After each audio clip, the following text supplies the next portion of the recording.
Ethical hiking भनेको के हो? एथिकल ह्याकिङ भनेको जस्तै एथिकल ह्याकिङ पनि 2-3 किसिमले हुन्छ हैन। जस्तै कि ह्याकर्सहरू कहिले हुन्छ, व्हाइट ह्याट ह्याकर हुन्छ, ब्ल्याक ह्याट ह्याकर हुन्छ, त्यस पछाडि ग्रे ह्याट ह्याकर हुन्छ, रेड ह्याट ह्याकर हुन्छ। ओ माय गॉड, 4वटा ह्याकर हुन्छ, 4 किसिम। सबै रेड व्हाइट सबैको बेग्लै हुन्छ। जस्तै कि हेर्नु, म छु व्हाइट ह्याट ह्याकर हैन। व्हाइट ह्याट ह्याकरको काम के हुन्छ, डेटालाई बचाउने। जस्तै कि ब्ल्याक ह्याट ह्याकरको काम हुन्छ चोरी गर्ने। जति साइबर क्राइमहरू भइरहेछ, साइबर बुलिङहरू भइरहेछ, त्यो सबै ब्ल्याक ह्याट ह्याकरको काम हुन्छ। त्यो ह्याकरहरूले के गर्छ, मान्छेहरूसँग पैसा खोज्छ, अर्को क्रेडेन्सियल चोराउँछ, डेटा चोरी गर्छ। यो सबै ब्ल्याक ह्याट ह्याकरको काम हुन्छ। व्हाइट ह्याट ह्याकर जस्तै म भयो, म अहिले चाहिँ बेङ्गलोरमा तपाईँको BSc इन साइबर सिक्युरिटी गरिरहेको छु बेङ्गलोरमा। सेकेन्ड इयरमा हो मैले, र 2-3वटा कम्पनीसँग इन्टर्नसिपको रूपमा मैले काम पनि गरेको छु। र आफू प्र्याक्टिकल पनि नलेज म गर्दै रहन्छु, यताउता काउन्सिलिङहरू स्कुलहरूमा, कोचिङ्सहरूमा ट्रेनिङ दिँदै रहन्छु, फ्री ट्रेनिङ। अनि यो ट्रेनिङहरू कुन ठाउँमा, एक्चुअली संस्थाको नाम भन्न मिल्छ? संस्था तपाईँको भइहाल्यो, SM कोचिङ सेन्टर कदम चौकमा छ, त्यहाँ पनि म दिन्छु। त्यहाँ तपाईँको साइबर सिक्युरिटीको बारेमा बेसिक नलेज जुन छ, जुन अहिले जनकपुरको लोकल मान्छेहरू छ। अनि अरू तपाईँको भइहाल्यो, स्कुल्सहरू छ जनकपुरको, जति सुकै स्कुलहरू छन् अहिले। म त ज्यादामा गएको छैन, 2-4वटा स्कुलमा गएको छु मैले। त्यो स्कुलहरूमा फ्री अफ कोर्स सेमिनारको रूपमा एउटा म एथिकल ह्याकिङको म चाहिँ एउटा विस्तार रूपले म उनीहरूलाई एउटा जनचेतनाको रूपमा अपेक्षा रहन्छ कि हाम्रो पनि नेपाललाई यो जुन साइबर क्राइमबाट बचाउन कुनै न कुनै प्रोग्राम फ्युचरमा लिएर आउनुहुन्छ भन्ने चाहिँ छ। बिल्कुल। एउटा कुरा के सुन्नु मन लाग्यो भन्दाखेरि जुन यो साइबर क्राइमलाई लिएर जुन अहिले बढ्दो विकृति छ होइन, जुन अहिले स्टिल नेपालमा यसको अहिलेसम्म समाधान हुन सकेको छैन। अर्को कुरा, नेपालमा जुन जब अपर्च्युनिटीको एकदम स्कार्सिटी छ, कि यो जुन नयाँ युवा पिँढी जुन पलायन भइरहेका छन् विदेशमा, कि उनीहरूको लागि हाम्रो एउटा के भन्छ इम्प्लोइमेन्ट प्लेटफर्म क्रिएट गर्न सक्छौँ त यसको माध्यमबाट? गर्न सक्छौँ हामी, तर त्यसको लागि के हुन्छ कि अहिले हाम्रो देशको युवाहरूले मेनली सबै विदेश जान्छ। सबैजना के भन्छ, 10 क्लास पास गर्ने, 12 पास गर्ने, विदेश जाने। विदेश गएर केही हुनेवाला छैन, फेरि 10 सालपछि जनकपुरमै बस्नु छ सबैले।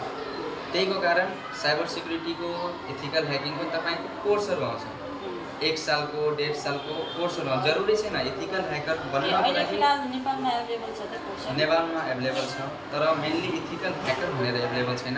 साइबर सिक्युरिटी भनेर एभाइलेबल छ, तपाईँको SOC भनेर एभाइलेबल छ, सिक्युरिटी अपरेसन काउन्सिलिङ भनेर छ, SOC एनालिस्ट छ, त्यस पछाडि साइबर क्राइम ब्रान्चको एनालिस्टको छ, धेरै छ, जब रोलहरू धेरै छ। इफ तपाईँ IT फिल्डबाट हुनुहुन्छ, ब्याकग्राउन्ड तपाईँ यसलाई जुन हामी यो साइबर सिक्युरिटीसँग रिलेटेड स्टडी गरेँ कि आफ्नै जस्तो ब्रान्ड खोल्न, आफ्नै कम्पनी खोल्न पाउँछ त, जस्तो खोलेर त्यसको अन्डरमा इम्प्लोइ राखेर बनाउने। सबभन्दा पहिले त अब जस्तै एउटा युवा भएकोले गर्दा एउटा जागरुकता जाग्यो क्या होइन, this is the problem of our country at present होइन। अनि त्यसलाई के भन्छ युज गरेर अन्य युवाहरूलाई पनि हामीले सामेल गरेर उनीहरूलाई जब दिन सक्छौँ कि? जब दिनलाई केही छैन, जब त दिन सक्छौँ, तर त्यतिको नलेज हुनु पर्यो युवामा। मानु सपोज हामी उनीहरूलाई ट्रेनिङ दियो होइन, उनीहरूले आफ्नै देशमा भनौँ न एउटा फिल्ड रेडी गर्न सक्छौँ त हामी? रेडी गर्न सक्छौँ हामी। नेपालमा के छ भन्नाले रोजगारीको धेरै समस्या छ, त्यहीको कारण के छ नेपाल पछाडि पनि छ। त हुनसक्छ कि कुनै प्लेटफर्म छ, कुनै कम्पनी हामी खोल्छौँ, संस्था खोल्छौँ, हाम्रो देशमाथि पनि धेरै एट्याकहरू हुन्छ, साइबर एट्याक, साइबर बुलिङ धेरै हुन्छ नेपालमा पनि। यो हामी एउटा प्लेटफर्म खोलेर हाम्रो युथहरू छन्, जुन युवाहरू छन्, उनीहरूलाई हामी सबैलाई नोकरी दिन सक्छौँ, ट्रेनिङ दिन सक्छौँ, तर उनीहरूलाई पनि एउटा जागरुक हुनु पर्यो भित्रबाट कि हो गर्नु छ कि। ठिकै छ, अब यो त अर्निङ पर्पज भयो, यो अपडेट हुनु पर्यो भनेर जुन आइरहेको हुन्छ, मेसेजहरू आइरहेको हुन्छ, त्यो कतिसम्मको सेक्योर छ? अपडेट मोबाइलको जुन अपडेट हुन्छ, कम्प्युटर्सको जुन अपडेट हुन्छ, जति पनि डिभाइस छ, इलेक्ट्रोनिक डिभाइस जुन हामी डेली लाइफमा युज गर्छौँ, त्यसलाई त सकेसम्म सेनिटाइज गरेर राख्नु। अब सेनिटाइजको मतलब यो होइन सेनिटाइजरले छिटेर राख्ने, त्यो होइन, सेनिटाइज मतलब सफा राख्नु। त्यसको हामीहरूको क्रोममाथि हुन्छ हामीहरूको dark web browser. Dark web ब्राउजरमा गएर त्यसलाई अफ गर्ने। त्यो माथि के हुन्छ, डार्क वेब हुन्छ एउटा। डार्क वेबमाथि हामीहरूको डेटाहरू लिक हुनसक्छ। हामी त्योमा भिजिट गर्दैनौँ, तर बाइचान्स कहीँ हामीले भिजिट गऱ्यौँ भने त्यो माथि हाम्रो डेटा लिक हुन्छ। ठिक छ। त्यस पछाडि के हुन्छ, तपाईँको अपडेट्सहरू जुन हुन्छ, अपडेट मोबाइलको अपडेट, कम्प्युटरको अपडेट। मोबाइलको अपडेटको मतलब यो हुन्छ त्यसको सेक्युरिटी हाई गर्यो। जस्तै कि तपाईँ गेस गर्नु होला कहिले, म आफ्नो जुन छ सबैजनालाई म भनिरहेको छु एउटा कुरा, तपाईँको मोबाइलमा जहिले पनि अपडेट आउँछ प्लिज अपडेट गर्नु होला मोबाइललाई। अपडेट नगरे पछाडि तपाईँ 1 दिन 2 दिन 1 महिना 2 महिना तपाईँ इग्नोर गर्नुहुन्छ कि अपडेट छ अपडेट गर्दैन। तर तपाईँ एउटा कुरा गेस गर्नु होला, इफ अपडेट गर्नु हुँदैन भने तपाईँको या कि मोबाइलको ब्याट्री चार्ज स्लो भइहाल्छ, या कि मोबाइल हिट हुन थाल्छ ज़्यादा, या कि त्यसको ब्राइटनेस कम भइहाल्छ अटोमेटिक, या कि ह्याङ हुन थाल्छ। यो सबै के हुन्छ, उता म्यानुफ्याक्चर कम्पनी जहाँबाट अपडेट आउँछ त्यहीँबाट यो सबै कुरा सेट भएर आउँछ कि एक मान्छेले 2 महिनामा अपडेट गरेन भने यसको मोबाइलमा के समस्या देखिन्छ। यसलाई अनलाइन प्राइभेसीसँग जोड्न सकिन्छ? अपडेटलाई अनलाइन प्राइभेसीसँग त जोड्न पाइँदैन। होइन, अपडेट एउटा छ सफ्टवेयर छ। फेरि यो भइहाल्यो तपाईँको डिभाइसको सफ्टवेयर, डिभाइसको अपडेट। तर इफ फेसबुकको अपडेट आइरहेछ, एप्लिकेसन्सहरूको सफ्टवेयरहरूको अपडेट आइरहेछ भने त्यसलाई पनि अपडेट गरौँ, अपडेटमा राखौँ। अपडेट गर्नुको मतलब के हुन्छ, तपाईँको जुन प्राइभेसी हुन्छ, जुन त्यसको सेक्युरिटी हुन्छ, त्यो सबै के हुन्छ अलिक हाईमा, त्यो के हुन्छ प्रिजर्भ भएर रहन्छ। त्यसको लाइक धेरै कम चान्स हुन्छ हाम्रो डेटाहरूलाई लिक हुने।